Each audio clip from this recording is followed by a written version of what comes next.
Olá, meus amigos e minhas amigas. Mais uma vez, sejam bem-vindos à disciplina de Gestão da Comunicação Digital e Convergências Midiáticas. Essa nossa primeira aula, esse nosso primeiro encontro, essa nossa primeira parte, nós vamos falar sobre a sociedade da informação. Mas, afinal, qual o objetivo dessa nossa primeira aula de hoje?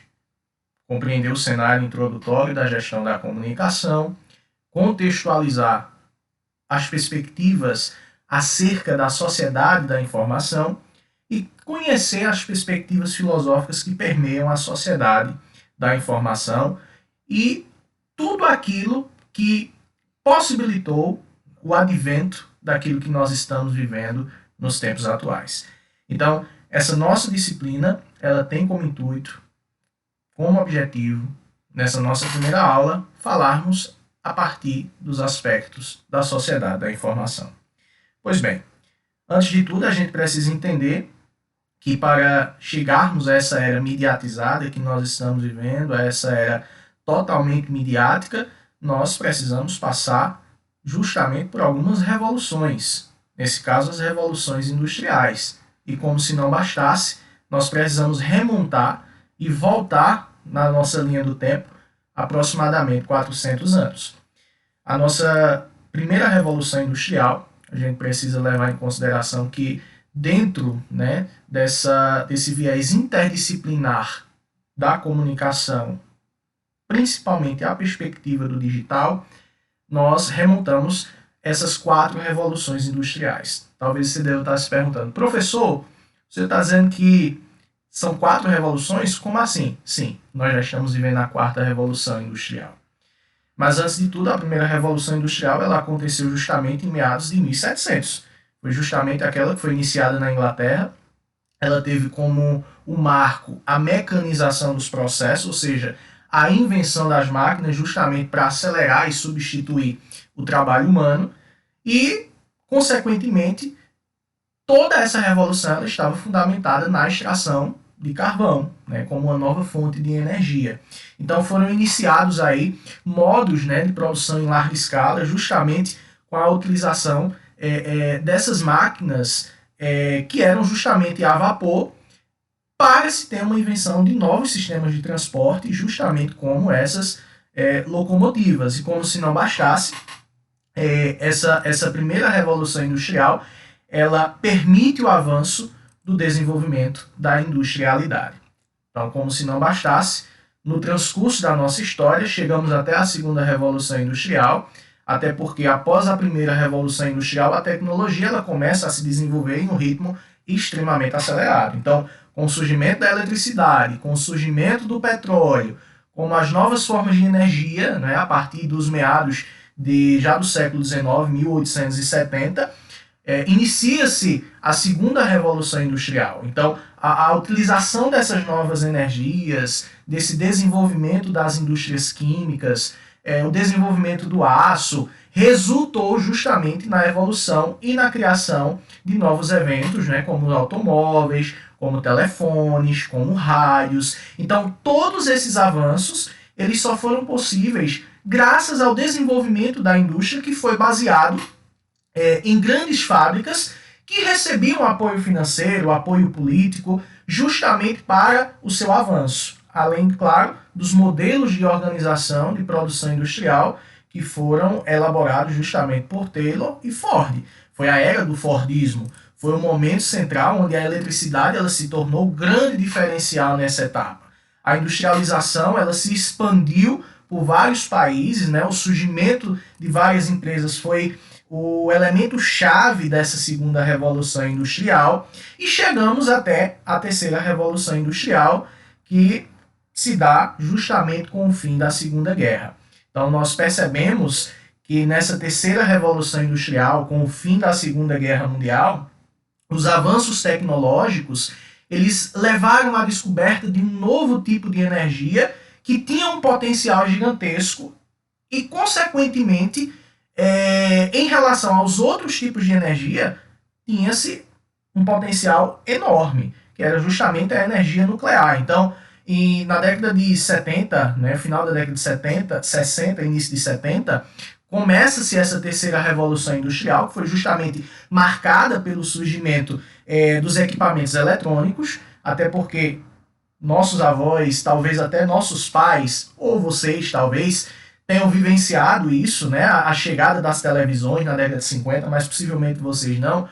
Com certeza os pais de vocês e os avós, chegada da televisão na década de 50, o pós-guerra, que o mundo estava fadado ao fracasso. Se a gente remontar um pouco antes, na década de 29, né, final de 29, início de 30, que é justamente a chegada do rádio no Brasil, a explosão dessa era de ouro, nós vamos perceber que os equipamentos eletrônicos eles começam a ganhar esse respaldo e ganham a sua chancela justamente no final da década de 70, no final da década de 60 e início de 70.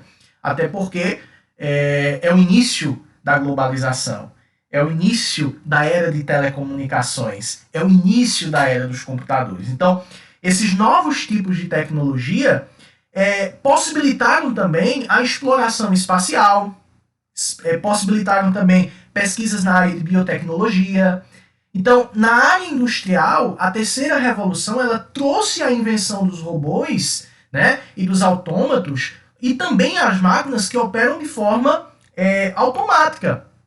Então, além disso, né, nós temos aí o modo de produção, né, chamado toyotismo, que também ficou conhecido justamente por se ter um sistema muito flexível, e como se não bastasse, a gente chega à quarta revolução industrial. E você deve estar dizendo assim, professor, como é que nós chegamos à quarta revolução industrial? E que ano foi? E nós estamos vivendo essa revolução industrial. A quarta revolução, nós estamos vivendo agora, que é justamente essa indústria 4.0. Ela tem como intuito, ela tem como objetivo, ela tem como característica essa interconexão de todas as etapas de produção que é baseada justamente em um novo fenômeno tecnológico. É a digitalização das informações, é a utilização dos dados, justamente dados que fazem com que a indústria ela se torne mais eficiente. Então, essa nova revolução, ela visa reduzir falhas, ela aumenta a sustentabilidade da indústria e, consequentemente, a lucratividade. Então, percebam que nesse cenário, na quarta revolução industrial, nós tivemos e já apresentamos grandes progressos. E um desses grandes progressos é justamente a superação das fontes não renováveis de energia, que foram justamente a base de outras revoluções industriais. A economia de energia, os recursos, né, as novas tecnologias, além justamente da utilização de fontes de energias alternativas como a energia solar, a energia eólica, a energia geotermal, né? Todo esse tipo de energia ele pode fazer com que mais um grande passo aconteça em direção a um futuro sustentável e, consequentemente, faça com que de fato seja tomado. Então, esse é o cenário que nós estamos vivendo nos tempos atuais. Como se não bastasse, nós precisamos entender e também compreender que no transcurso da história nos deparamos com um cidadão chamado Marshall McLuhan. Quem era Marshall McLuhan? Marshall McLuhan era um professor de literatura canadense. Ele nasceu no início do século XX e morreu na década de 80. Ele foi considerado o profeta da era eletrônica. E, como se não bastasse, ele nos trouxe estágios de evolução humana, né? Trouxe e nos apresentou muitas inovações de pesquisas voltadas a esta era, né? A esse cenário que nós estamos vivendo hoje. Na verdade, ele profetizou tudo aquilo que nós estamos vivendo hoje. Tudo aquilo que nós sequer esperávamos. Então, dentro dessa construção trazida por Marshall McLuhan, por este profeta da comunicação, da eletrocomunicação, ainda na década de 60, ele inova as pesquisas de comunicação justamente porque ele coloca como foco do objeto de estudo dele as mensagens.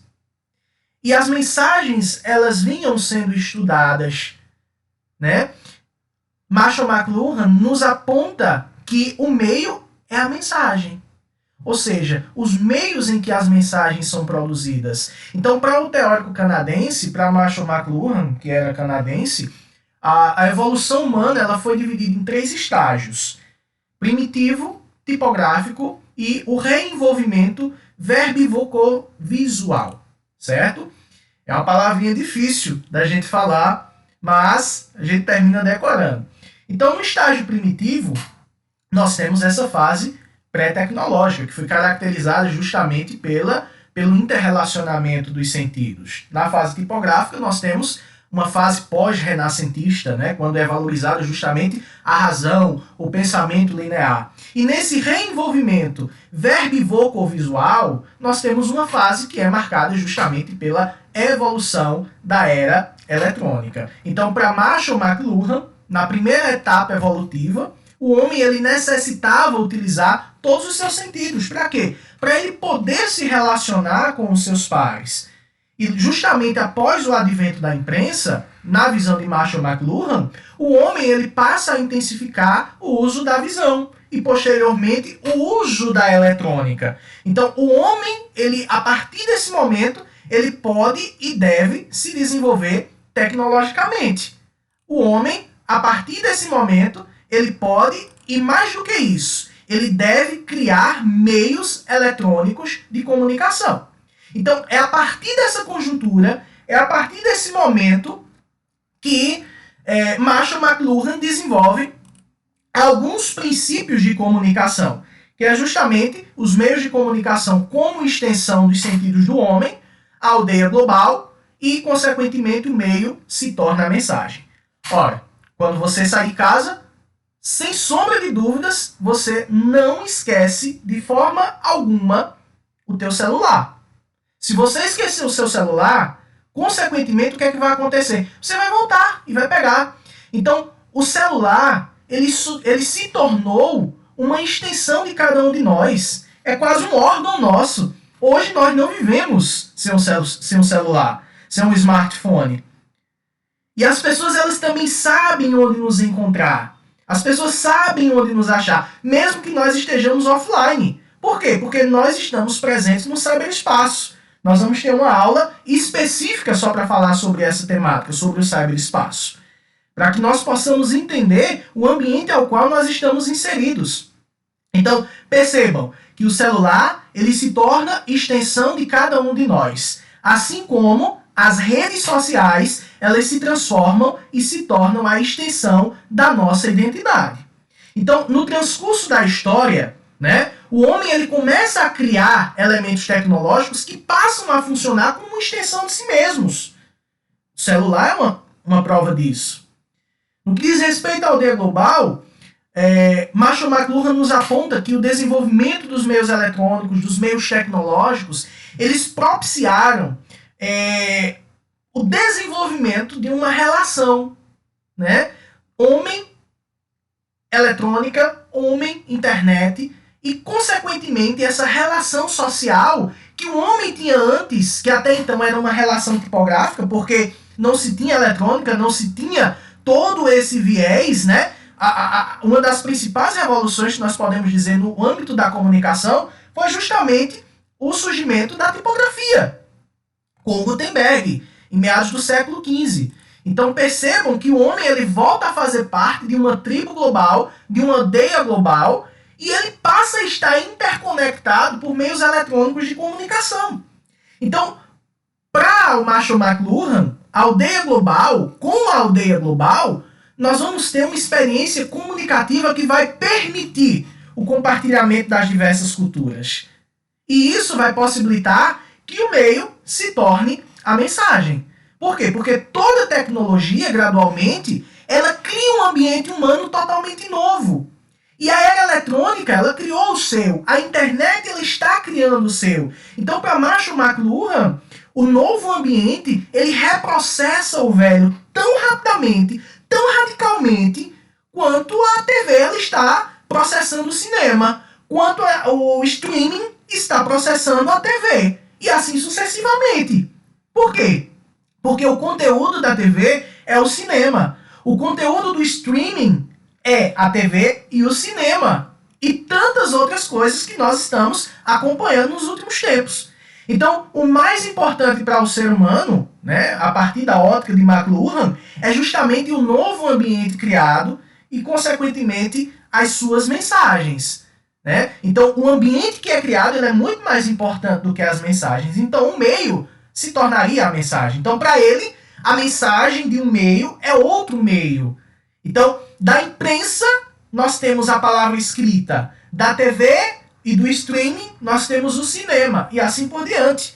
Então, a importância de um meio, ela está justamente na capacidade de intervir em maior e em menor grau da sociedade. Então, percebam, né, que toda essa estrutura nos possibilita compreender esses princípios comunicacionais trazidos por Marshall McLuhan.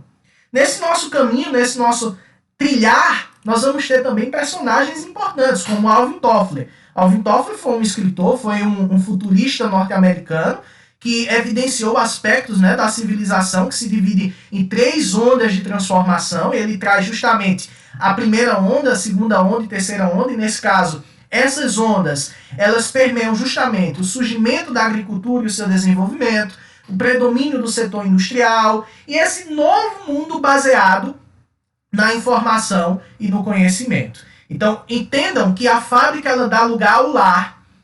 Nesse momento da terceira onda, a partir de Alvin Toffler, nós vamos ver também o avanço da ciência, nós vamos ver o mundo da tecnologia. Outro personagem importantíssimo que nós vamos falar nesta nossa primeira aula, neste nosso primeiro momento, é Jean Baudrillard. Jean Baudrillard, ele nos traz aspectos muito importantes acerca da sociedade da informação. Por quê? Porque para ele a máquina ela representa o homem que se torna esse elemento virtual desse sistema. Para ele, vai se existir representações que são simuladas no ambiente de redes que vão fornecer justamente a ilusão de informações e descobertas. Então, nessa óptica, né, para ele, o sistema ele gira desse modo, sem fim, sem finalidade. Então, o que é que o autor diz?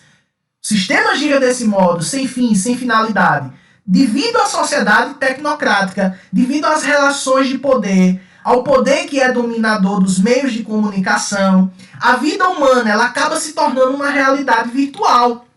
Então, percebam, entendam que o Jean Baudrillard nos traz justamente aspectos importantes como simulação, né, a questão da manifestação simbólica, do hiperrealismo, dessa era de hiperrealidade, essa era onde nós temos um poder simbólico que nos traz uma ideia de sedução, que nos traz uma ideia que seduz. Então, esse conceito de poder que é exercido pela vontade da maioria se torna justamente uma ideia que vai seduzir por esse caráter participativo, ainda mais quando esse caráter ele é balizado pelos meios de comunicação de massa. Então, na realidade, essa vontade ela deixa de ser exercida pela maioria quando o que se tem é uma representação da maioria. Então, utilizamos tudo isso ao analisar o viés da democracia. Então, percebam, compreendam, entendam que Jean Baudrillard nos traz toda essa perspectiva, né, da máquina que representa o homem, que se torna um elemento virtual. Ou seja, hoje a máquina nos representa. Hoje as redes nos representam. Hoje nós conseguimos estar presentes na rede. As pessoas sabem onde nos encontrar. Outro teórico importantíssimo, Castells. Castells é um sociólogo espanhol, né? Um grande estudioso da sociedade em rede. Ele nos traz temas, né, como tecnologias da informação e da comunicação, a questão da sociedade que é interligada pela rede, né, de computadores, justamente essa sociedade em rede. Nós vivemos nesse cenário de sociedade em rede. Nós fazemos parte, inclusive fica a sugestão de leitura para vocês, Sociedade em Rede, de Manuel Castells. Ele tem uma trilogia e é importantíssimo que vocês leiam, que vocês possam aprofundar mais esse tema na vida de vocês, certo? Bem, Nessa nossa primeira parte, desta nossa primeira aula, nós conhecemos o conceito de sociedade da informação, perspectivas filosóficas da sociedade da informação e esses principais teóricos que prepararam o caminho que atualmente nós estamos vivendo. Na segunda parte da nossa aula, nós vamos conhecer as contribuições de Pierre Levy, de Johnson, vamos falar um pouco sobre narrativas ficcionais e contexto cultural do pós-modernismo. Até mais!